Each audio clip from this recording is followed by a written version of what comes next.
होली मतलब रंग, मस्ती, गुझिया, है ना? दोस्तों और परिवार के साथ जश्न का माहौल। लेकिन क्या होली की कहानी सिर्फ इतनी ही है? क्या हो अगर यह त्योहार सिर्फ एक मजेदार परंपरा ना हो, बल्कि इसके पीछे एक बहुत गहरा, एक कॉस्मिक डिजाइन छिपा हो? आज हम इन्हीं दो बड़े सवालों के जवाब ढूंढेंगे। पहला कि भाई होली का ब्रह्मांड से इतना गहरा नाता आखिर है क्यों? और दूसरा, जब चंद्र ग्रहण लगता है तो अचानक ये जश्न रुक क्यों जाता है?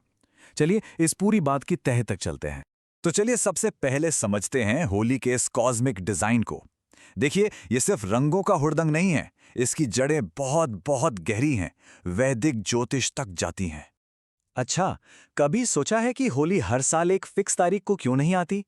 क्योंकि ये हमेशा एक बहुत खास पूर्णिमा पर ही मनाई जाती है, जिसे कहते हैं फाल्गुन पूर्णिमा। ज्योतिष की भाषा में कहें तो इस दिन सूरज होता है मीन राशि में और चांद कन्या राशि में।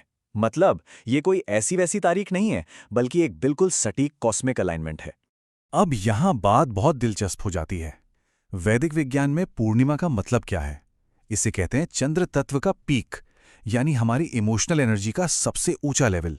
सीधी सी बात है, चांद का कंट्रोल हमारे मन, हमारे इमोशंस और रिश्तों पर होता है ना? तो पूर्णिमा पर बुम, हमारी सबकी कलेक्टिव इमोशनल एनर्जी एकदम टॉप पर होती है। तो सोचिए, जब सबकी इमोशनल एनर्जी पीक पर है तो क्या होगा? यही तो होली का असली मकसद है। इसे डिजाइन ही किया गया है एक मास इमोशनल क्लेंजिंग रिचुअल की तरह। एक ऐसा मौका जब सब अपनी दबी हुई भावनाओं को बाहर निकाल सकें, पुराने गिले शिकवे भुलाकर एक नई शुरुआत कर सके। सुनने में तो ये बहुत अच्छा लगता है, एकता, जुड़ाव। लेकिन क्या असल में ऐसा होता है? चलिए अब इस थ्योरी की जरा हकीकत से तुलना करते हैं। क्योंकि जो कागज पर होता है वो जमीन पर हो जरूरी तो नहीं।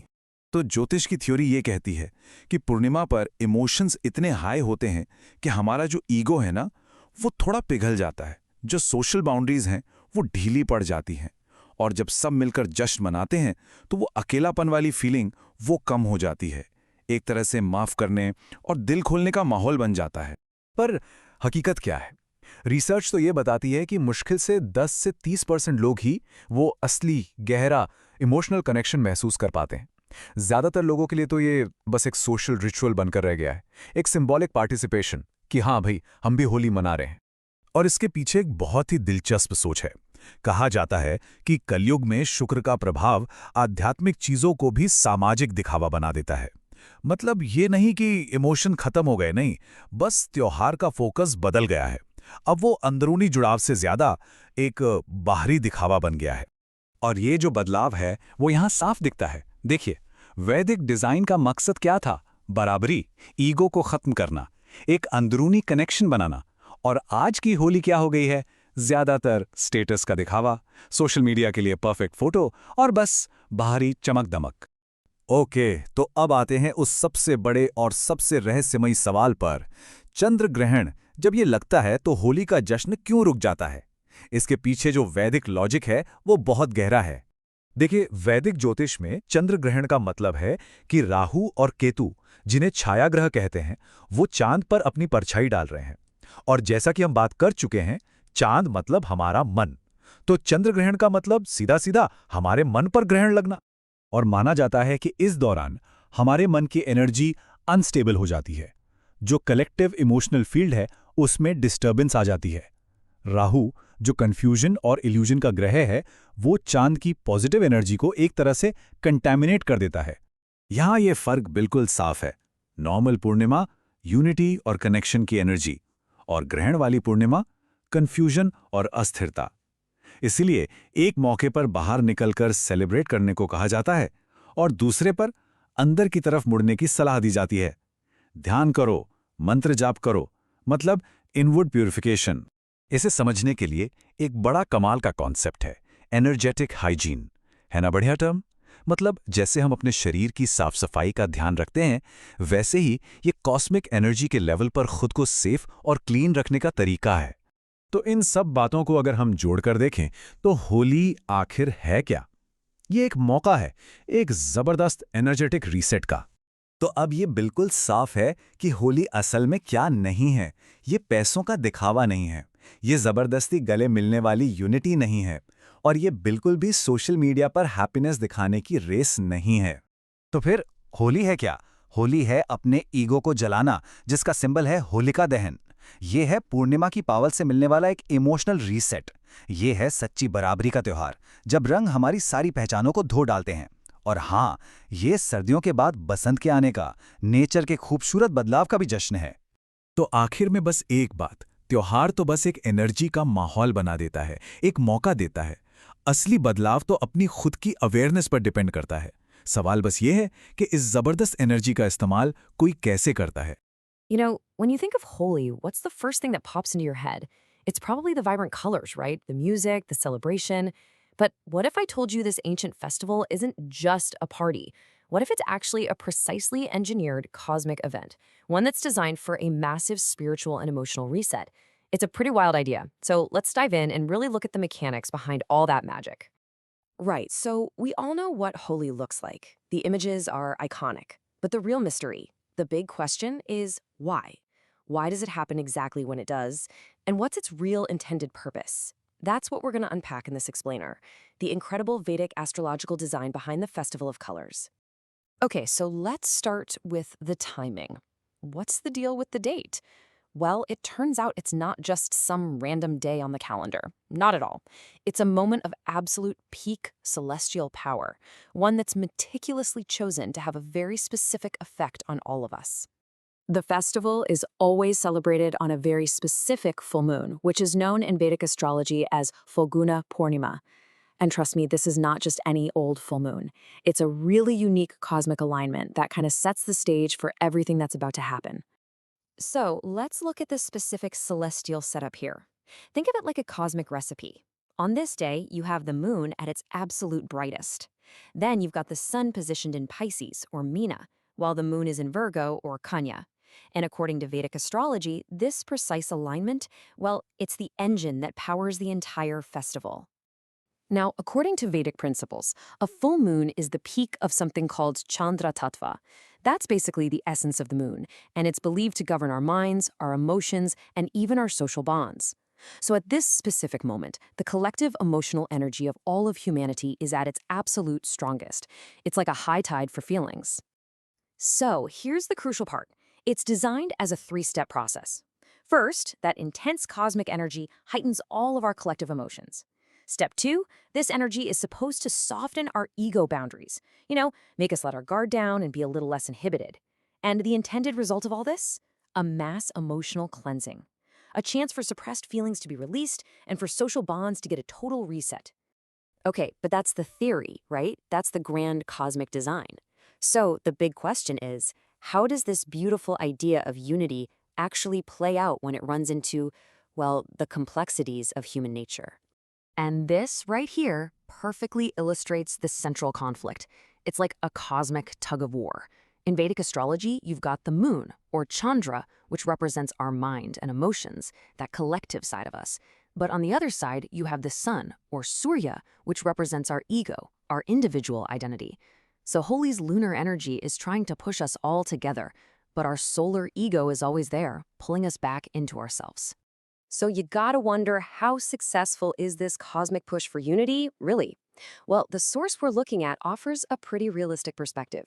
It suggests that maybe only about, say, 20% of people genuinely achieve that deep emotional connection. For a lot of others, let's be honest, it's more about social performance or status or just having some fun. And this table really breaks down that gap between the Vedic ideal and modern reality. Think about it. The colors were meant to be a symbol for dissolving your ego and identity. But now, for many, it's about getting that perfect picture for social media. The purpose was emotional cleansing, but it can easily become about status, display, and social fun. The focus was on equality, but it can turn into exhibition and performance. All right, now, what happens when a major celestial glitch gets thrown into the mix? This is where it gets really, really fascinating.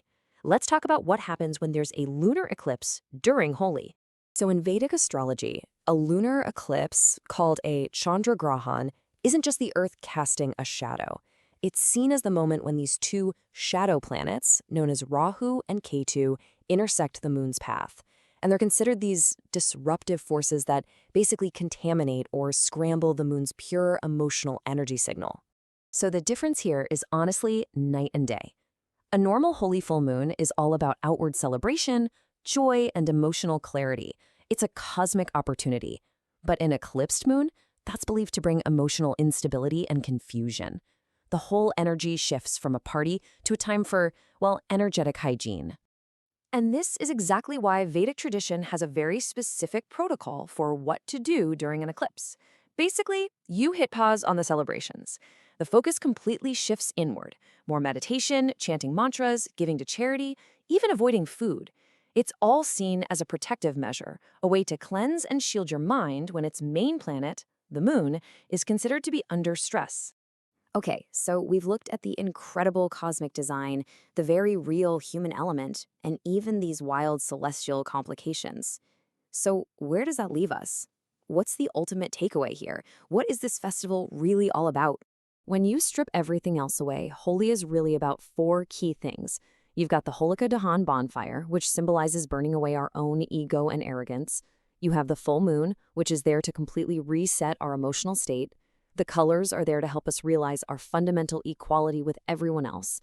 And of course, on a simpler level, it's just a joyful welcome to spring. And this, right here, is maybe the most important insight of all. The festival, with its powerful cosmic alignment, provides this massive wave of energy.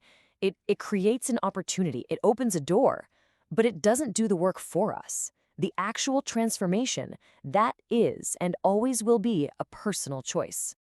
So we're left with this final thought, really.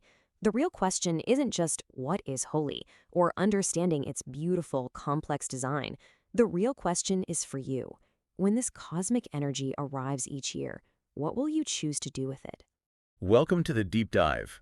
If you're joining us today, you are probably the kind of person who loves looking past the surface of things. Yeah, taking a tradition or a cultural event that feels incredibly familiar and asking, wait, why are we actually doing this? Right. And today we are taking a massive step back to do exactly that. We're unpacking a really compelling breakdown of the cosmic mechanics behind Holi and lunar eclipses. It is a fascinating framework. And our mission here is to look way beyond the colorful powders and the massive street parties you see on your feed. Exactly. We want to explore the deep astrological and Vedic roots of this ancient festival. To really understand the energetic design of Holi. And crucially, what happens when a cosmic event like a lunar eclipse completely rewrites the rules of the celebration.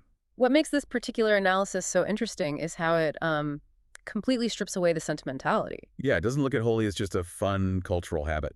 Yeah. Or, an excuse for a spring party. Right. Instead, it examines the festival through a rigid, almost mechanical lens of Vedic astrology. It treats the whole event as a highly calculated cosmic opportunity. Exactly. You are asked to look at the sky, look at the alignment of the planets, and understand how those specific mathematical alignments are theoretically acting upon the human mind. And our collective emotional state. I mean, let's get into the mechanics of that, starting with the astrological baseline. Because Holi isn't just randomly dropped onto the calendar. No, it's intrinsically tied to Phalguna Purnima.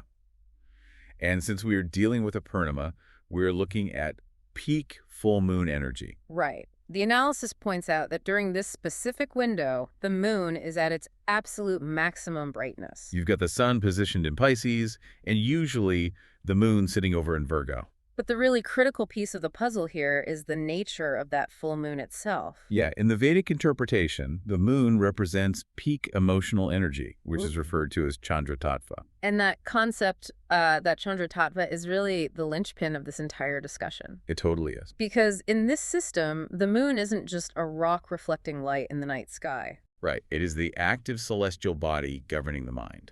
The mind, our internal emotional landscape, and our fundamental capacity for bonding with one another.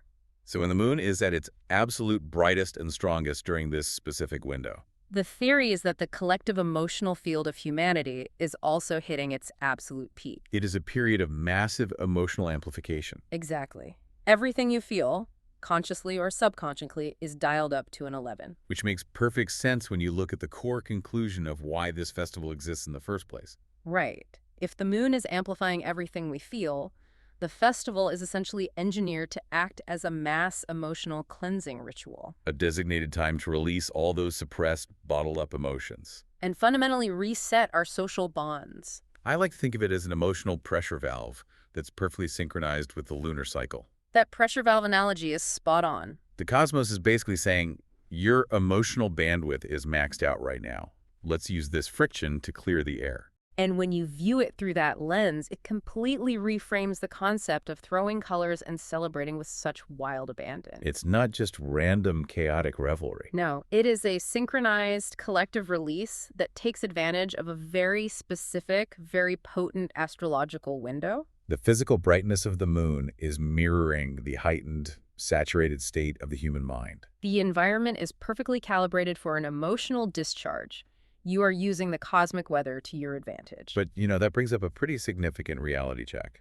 It does. Because it's one thing to say the stars are perfectly aligned for a mass emotional reset. Right. It's another thing entirely to look at a crowd of thousands of people and ask, are they genuinely overcoming their differences or are they just partying? Exactly. And the framework dives heavily into the astrological factors governing our actual emotional responses here. Because while the moon governs the mind and emotions, it also governs memory and our ego reactions. And that intersection of memory, emotion, and ego is where the mechanics get incredibly nuanced. On this full moon, because that lunar influence is so dominant, our emotions are peaking. But simultaneously, our usual ego boundaries begin to soften. Right. Our normal day-to-day social inhibitions are drastically reduced. You can picture the defensive walls we all build around ourselves becoming temporarily permeable. So theoretically speaking, during this specific alignment, people should be infinitely more open to one another. The energetic capacity for forgiveness is at its highest point of the entire year. The sheer force of that collective celebration is supposed to shatter our feelings of isolation and separateness. I love that you said theoretically speaking. Because it's a big caveat. It really is. The analysis doesn't just stop at the utopian ideal. It takes a really hard look at the practical realities of achieving that kind of unity. And to do that, it introduces the astrological counterforce, the sun. Right. In this Vedic framework, if the moon is our emotion and our mind, the sun represents the human ego. And there's a very blunt assertion made here. Yeah, it argues that if a person's sun, their ego is stronger or more rigid than their moon, then their actual capacity for genuine ego-dissolving unity is incredibly low. regardless of how bright the moon is. Exactly.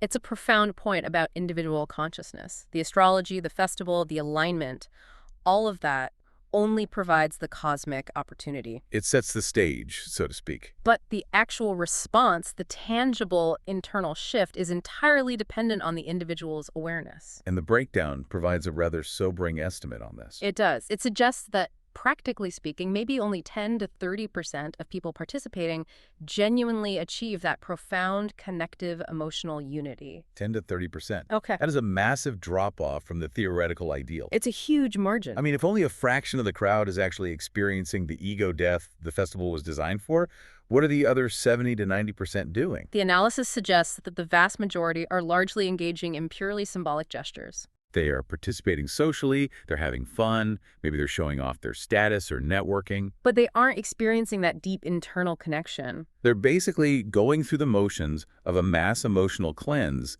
without allowing the cleanse to actually happen on the inside. Because the ego acts as an impenetrable barrier. Right, the cosmic energy is broadcasting to everyone equally.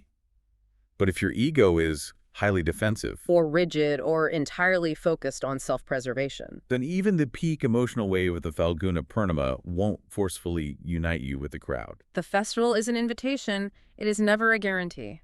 And I think this distinction provides the perfect bridge to understand the profound shift between the original ancient intention of the festival and the modern distortions we see today. Let's get into that original intention, because the simplicity of it is incredibly striking. Originally, this festival utilized very simple herbal gulal, those colored powders we're all familiar with. But there was absolutely no display of wealth. None.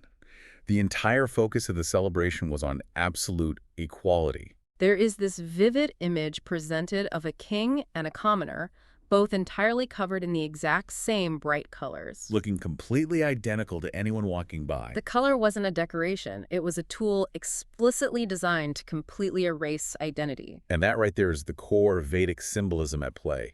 The physical application of color is the outward manifestation of dissolving the inner ego identity. When everyone in the village or the city is covered in the exact same hues, the visual markers of separation vanish. There is no caste, there is no social status, there is no professional hierarchy. You are no longer your job title, your lineage, or your bank account. You are simply a facet of the collective emotional field. The visual uniformity is essentially a mechanism to force a psychological unity. You can't elevate yourself above someone else when you both look like a canvas of pink and yellow dust. It's like the ultimate social equalizer. But obviously, things have shifted dramatically. They really have, and the analysis addresses this modern distortion head-on. It points directly to the rise of social media and our modern hyperfixation on display and aesthetics. It argues that today, the festivals has largely become about projecting virtual happiness and showcasing status.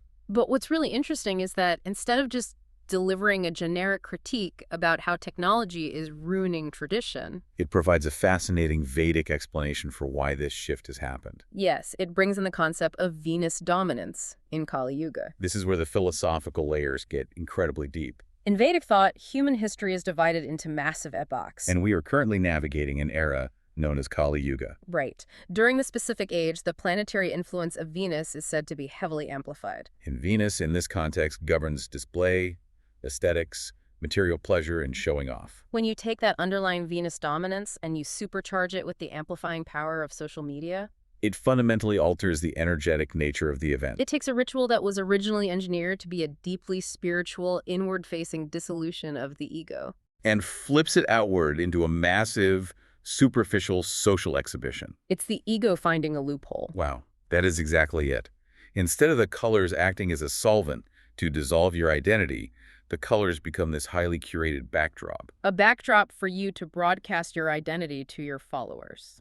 But the framework offers a very grounding, almost forgiving perspective on this. It explicitly states that this shift towards aesthetic display isn't some catastrophic failure of the festival itself. No, it's simply a recognizable stage of human evolution within this yuga. The cosmic opportunity provided by the full moon remains exactly the same year after year. The mechanics haven't broken. It's just that the collective consciousness of humanity has naturally shifted its focus outward toward projection, Rather than inward toward spiritual unity. which perfectly illustrates the ongoing fascinating tension between the mathematical, astrological design of the universe and the unpredictable reality of human behavior. The cosmic mechanics are consistent. The human reception, however, is constantly evolving. Or, depending on how you look at it, devolving. True.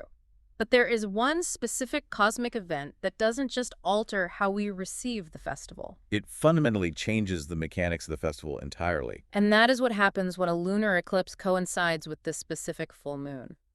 This is the pivot that completely blew my mind. What happens when Holi meets a Chandra Grahan, a lunar eclipse? To really grasp why this is such a massive deal, we have to look at how the Vedic system interprets eclipses. It introduces two new astrological players into the mix, Rahu and Kepis. And it's crucial to note that these aren't physical, rocky planets like Mars or Jupiter. Right. They're described as shadow planets. Astronomically speaking, Rahu and Ketu represent the lunar nodes, They are the exact mathematical intersection points where the orbits of the sun and moon cross. which is precisely where eclipses occur. But energetically and philosophically within Vedic astrology, they represent incredibly powerful, often disruptive karmic forces. A Chandra Grahan, a lunar eclipse, happens when Rahu or Ketu essentially swallows or eclipses the moon. And if we think back to what we established at the very beginning, The moon is the celestial body that governs the mind, the memory, and the entire emotional field. exactly.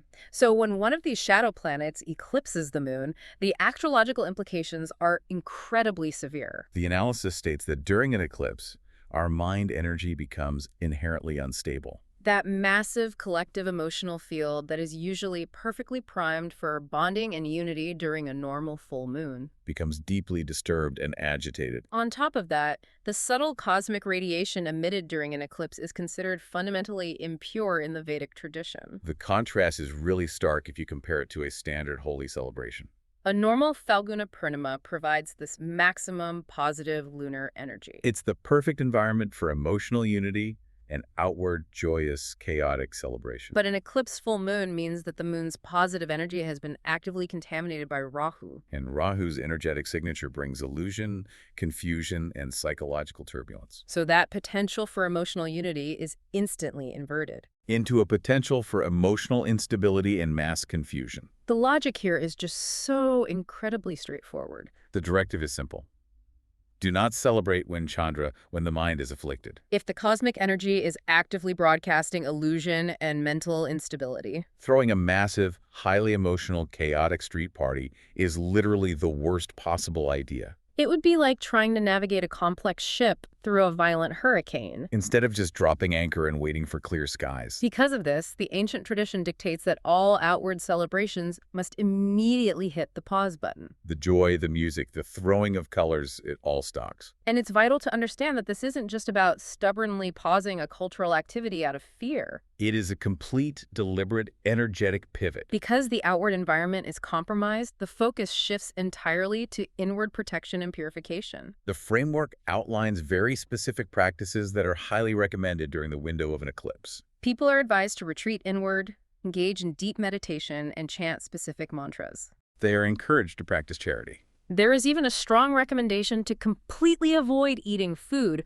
for the entire duration of the eclipse. To keep the physical body empty and the mind sharp. The breakdown summarizes this entire pivot beautifully with the concept of energetic hygiene.